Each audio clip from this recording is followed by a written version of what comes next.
I only used to read the Bible when I was forced to. I remember as a kid, if I ever came home with bad grades, my dad always forced me to read. I guess he thought that that would help me get better grades next time. But the thing was that the book he forced me to read was the Bible, but in Spanish.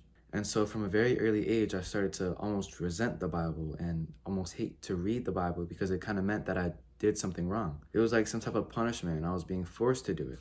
And as a kid, I never really understood any of the words on the pages because growing up, I knew very little Spanish. And every time I would read, I would always have to stop pretty often because there was a very big word that I'd never heard of. But then as years passed by and I grew a bit older, my dad decided to buy me a bilingual Bible.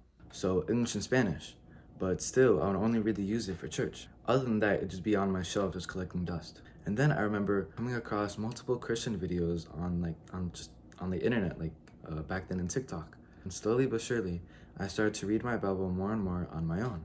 My plan was to start at Genesis and to read from cover to cover, but that didn't happen. I do still remember reading every single night though, but to be honest, I would just be reading just to read, or more so to feel better about myself. Because realistically, I wasn't really understanding any of the words on the page. I was just reading. And after a while, I got frustrated at the fact that I couldn't understand any of the words. Back then, the Bible I had was in King James Version.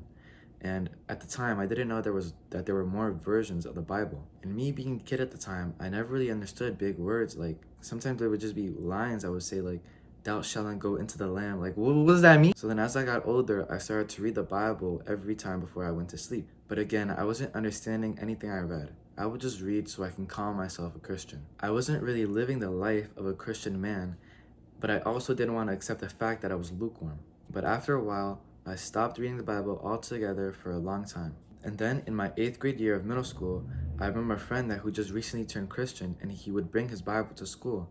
And when I saw it, I saw that the words were different on the page and it looked a lot different than mine did at home. I took a closer look and I saw that the words were different and were easier to understand. I did some more research and realized that there are more than one versions of the Bible. Thankfully, my friend let me have one of his Bibles. The Bible he gave me was in New Living Translations, or in other words, NLT. The words were so clear and easy to understand. And ever since then, I've always been using an NLT Bible. So personally, I would highly recommend this Bible. The words are in modern English and very easy to understand. And before something happens, it has a title that kind of explains to you what's gonna happen or explains to you like the context of the passage you're about to read. Like here, look at this. Right here, I just opened up. Here's a passage, and on top of the passage it says the birth of Jesus. So in this passage, in this tiny little passage, it would be talking about the birth of Jesus. And that's why I like the NLT Bible so much. It literally tells you the context of what you're about to read so you have a better understanding of it. But still, even with that, I had trouble understanding why the stories were made and who the stories were meant for. So as one day I looked up on YouTube that explains what happens in each Bible, like the explanation of the Bible in like 13 minutes or something like that. And wow, when I saw it, I understood everything so much better. And went from in the New Testament, me reading just a bunch of books that were titled Greetings from Paul, to actually understanding who he was writing to and why. I found it so cool that he was actually writing to churches and like writing actual letters to them. And that's what I was reading. Knowing that helped me understand the words he was writing and the advice he was trying to give them. I remember in the beginning of the video where I said that I wanted to read the Bible from Genesis to Revelations. So basically from the beginning to end, so like cover to cover. Please, if it's your first time reading the Bible and don't know where to start, do not do what I did. The Bible is a big book made up of 66 individual books. One part is the Old Testament and one part is the New Testament. The Old Testament is made up of 39 individual books that tells the story of how the world came to be, strict laws, prophets, how life was before Christ, and altogether interesting stories that teach lessons. The first couple of books in the New Testament is about the life of Jesus and what he did and what he taught and what he said and what he lived, essentially.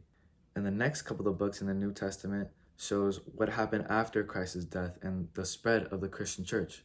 There was this one disciple named Paul, which made a lot of the books in the New Testament and spread the church and the word of Jesus. At first, I didn't understand the books of the New Testament because most of them just began with greetings with Paul. But after I watched the video explaining what and who he was writing to, like the context behind the books, I understood so much. It went from reading books that I didn't understand to reading letters that Paul wrote to different churches telling them about Jesus. And recently I got a new NLT Bible, and at the top before you reach each book, it tells you what the book is about, who made it and like the context of the book. Like here, look, the next book I'm reading is John, and right there, all of that is the context of John. It literally says it here that John was like the son of Zebedee, the brother of James the Apostle, and it was created around AD 90, and it just has all the context and essentially what I'm going to be reading, what John is essentially about. And so if you want to start reading the Bible, but you don't know where to start, I would recommend starting in the Gospel, so like Mark, Matthew, Luke, and John,